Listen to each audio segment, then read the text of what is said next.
இந்த வீடியோவுக்கு உங்களை வரவேற்கிறேன். ஏதோ ஒன்றை எதிர்பார்த்து இந்த வீடியோவை கிளிக் செய்திருப்பீர்கள். நீங்கள் எதிர்பார்த்தது கிடையாது என்பதை வீடியோ முழுவதுமாக பார்த்துவிட்டு முடிவு செய்யுங்கள். பாதியில் சென்று விட வேண்டாம். கமெண்ட் செக்ஷன்ல உங்க ஒபினியன்ஸ் ஷேர் பண்ணுங்க. உங்களுக்கு என்ன மாதிரியான கண்டென்ட் வேணும்னு சொல்லுங்க. நான் உங்க ஒவ்வொரு கமெண்ட்டையும் படிப்பேன். உங்க ஃபீட்பேக் எங்களுக்கு டைரக்ஷன் கொடுக்கும். நீங்க சொல்ற டாபிக்ஸ்ல நாங்க வீடியோ செய்வோம். இந்த வீடியோ உங்களுக்கு பிடிச்சிருந்தா லைக் பட்டனை அழுத்துங்க. அது எங்களுக்கு ரொம்ப மோட்டிவேஷன் கொடுக்கும். ஒரு சிம்பிள் கிளிக் தான். ஆனா அது எங்களுக்கு ஹியூஜ் என்கரேஜ்மென்ட். இன்னும் சப்ஸ்கிரைப் பண்ணலைனா சப்ஸ்கிரைப் பட்டனை அழுத்தி பெல் ஐகானையும் ஆன் பண்ணுங்க. அப்போதான் நாங்க அப்லோட் பண்ணும் எல்லா வீடியோஸும் உங்களுக்கு நோட்டிஃபிகேஷன் வரும். நீங்க எந்த வீடியோவையும் மிஸ் பண்ண மாட்டீங்க. நாவல் பழம் சாப்பிட ஆவல் கொள்ளுங்கள். நாவல் நல்ல சுவையுடைய பழம், துவர்ப்பும் இனிப்பும் கலந்தது, சாரும் சதையும் உள்ளது. எல்லா நோயாளிகளும் தயங்காமல் சாப்பிடலாம் என்பதை விட சாப்பிட வேண்டும் என்றுதான் வலியுறுத்த வேண்டும்.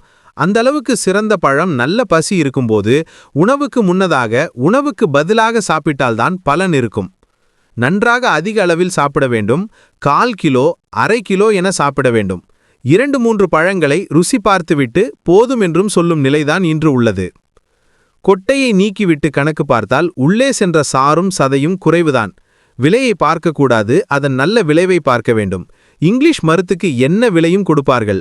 அலோபதிக்கும் ஆயுர்வேதம் போன்றவற்றிற்கும் அதிகமாக அள்ளி கொடுப்பார்கள். அங்கேயே அலைவார்கள். ஆனால் நாவல் பழத்தின் விலையை கேட்டாலே அங்கிருந்து கலைவார்கள். நாவல் பழத்திற்குரிய நல்ல விலை கொடுக்க தயங்குவார்கள். விலையை மட்டும் கேட்டுவிட்டு நடையை கட்டி விடுவார்கள். விலை அதிகம்தான், ஏன் விளைவை பெருக்கவில்லையே? காடுமேடெல்லாம் பல நல்ல பழமரம் நட்டு வளர்த்தால் கட்டுப்படியாகும் விலைக்கு பழம் கிடைக்குமே. ஆகவே மருந்து என நினைத்தாவது அங்கலாய்ப்பு இல்லாமல் ஆவலுடன் சாப்பிடுங்கள். இது சர்க்கரை வியாதிக்கு நல்லது என்று மட்டுமே சிலர் அறிந்திருக்கிறார்கள் என்றாலும் பழங்கள் பெரிய எதிரி என்று அலோபதியால் பயமுறுத்தப்பட்டு வருகிறது. அணுகுண்டு விஷம் அபாயம் என்பது போல அறிவுரை சொல்வார்கள். நாவல் பழத்தின் கொட்டையை பொடி செய்து சாப்பிட்டால் போதும் என்று சிலர் கூறுவார்கள்.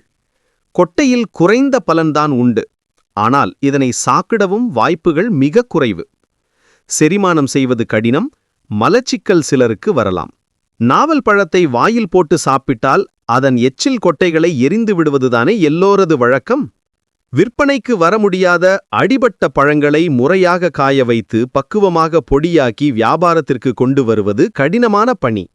இதனை செய்ய யாருக்கும் வாய்ப்பும் குறைவு, விருப்பமும் குறைவு, விலையும் கட்டுப்படியாக வேண்டும். ஆகவே நாவல் பொடியை எதிர்பார்த்து ஏமாற வேண்டாம். எப்போதுமே பழங்களின் விதையை விட, கொட்டைகளை விட அதனை சுற்றியுள்ள சதையும் தோலுமே அதிக பலன் தரும். விதை மீண்டும் முளைப்பதற்கும் மறு உற்பத்திக்கும் உரியதாகும்.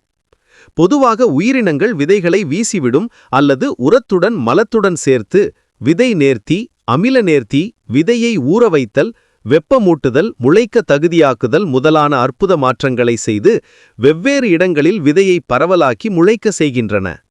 காகம் வேப்பம்பழத்தை சாப்பிட்டுவிட்டு விதைகளை போடும். இயற்கை சுழற்சியை இனிதாய் உணர்ந்து மகிழலாம். இப்படி பல மரங்களும் பல பறவைகளும் உறவு கொண்டுள்ளன, நிலைத்துள்ளன. ஆகவே நாதல் பழமே சிறப்பு, கொட்டை அல்ல. சர்க்கரை நோய்க்கு நாவல் பழம் மிகச் சிறந்த உணவு, மிகச்சிறந்த மருந்து.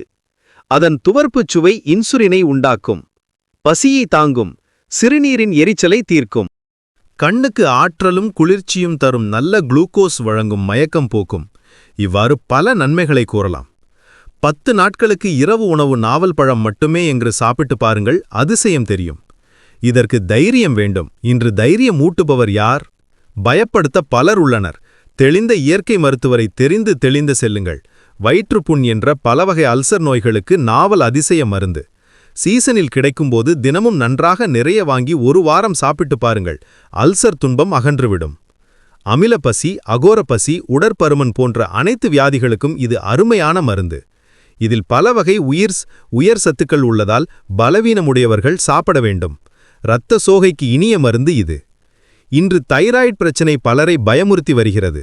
இது வெளியே தெரியாத சிறிய நோய்தான், மெதுவாக பல விளைவுகளை உண்டாக்கும். இதற்கு நாவல் பழம் நன்கு உதவி செய்யும். நாவலில் காட்டு வகை பழங்கள் சிறியதாக இருக்கும். ஆனால் இன்று கிடைப்பது சற்று பெரியதான பழம்தான். இரண்டுமே சாப்பிடலாம். அவ்வைப்பாட்டிக்கு சுட்ட பழம் வேண்டுமா, சுடாத பழம் வேண்டுமா என கேட்டு ஊதி ஊதி சாப்பிட வைத்தவன் முருகப்பெருமான் என்ற நல்ல கதையின் பெருமை நாவல் பழத்திற்கு மட்டுமே உண்டு. ஆகவே இதனை தெய்வீக பழம் என்று உயர்ந்த நிலைக்கு உயர்த்தி எட்டாக்கனியாக்கிவிட்டோம். கடந்த ஓராண்டில் எத்தனை நாவல் பழங்கள் சாப்பிட்டீர்கள் என்பதை நினைவுபடுத்தி பாருங்கள். கண்ணிலே கூட பார்க்காதவர் பலர் என்பதுதான் உண்மை. வாழ்க்கை நிலை அப்படி. இதுபோலவே கடந்த ஓராண்டில் எத்தனை இனிப்பு பலகாரங்கள், அதன் வகைகள் எத்தனை, வடைகள், முறுக்குகள், பிசுக்கோத்துகள், ரோஸ்டுகள், பூரிகள், மாத்திரைகள், மருந்துகள், முட்டைகள், விருந்துகள், ஹோட்டல்கள், காபிகள், மிக்சர், எனது தனித்தனி அட்டவணை போட்டு பாருங்கள். வாழ்க்கையும் வாயும் வயிறும் எங்கே போகிறது என்பது புரியும். ஆனால் எங்கே போக வேண்டும் தெரிந்து கொள்ள வேண்டுமா? நல்ல இயற்கை மருத்துவரை நாடிச் செல்லுங்கள். நல்லவர்கள் ஒதுங்கி ஒளிந்து கொண்டிருப்பார்கள். தேடிக் கண்டுபிடியுங்கள். இயற்கை மகாசக்தியை தியானம் செய்யுங்கள்.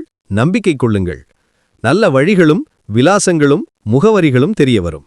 கடைசியா ஒரு ரிக்வெஸ்ட், இந்த இன்ஃபர்மேஷன் உங்க ஃப்ரெண்ட்ஸ் கிட்ட ஷேர் பண்ணுங்க. நாலேஜ் ஷேர் பண்ணும்போது தான் அது மல்டிப்ளை ஆகும். உங்க சர்க்கிள்ல இருக்கிற எல்லாருக்கும் இந்த கான்டென்ட் யூஸ்ஃபுல்லா இருக்கும். நாங்க இன்னும் நிறைய எக்ஸைட்டிங் கண்டென்ட்டோட வர போறோம். உங்க சப்போர்ட் இருந்தா நாங்க இன்னும் பெட்டர் வீடியோஸ் கொண்டு வர முடியும். டுகெதரா நாம ஒரு அமேசிங் கம்யூனிட்டி பில்ட் பண்ணலாம். அடுத்த வீடியோவில் மீண்டும் சந்திக்கலாம். அது வரைக்கும் சேஃபா இருங்க, ஹாப்பியா இருங்க. யூனிக் சொல்யூஷன் ஃபேமிலியிலே நீங்களும் ஒரு பார்ட். நன்றி நண்பர்களே.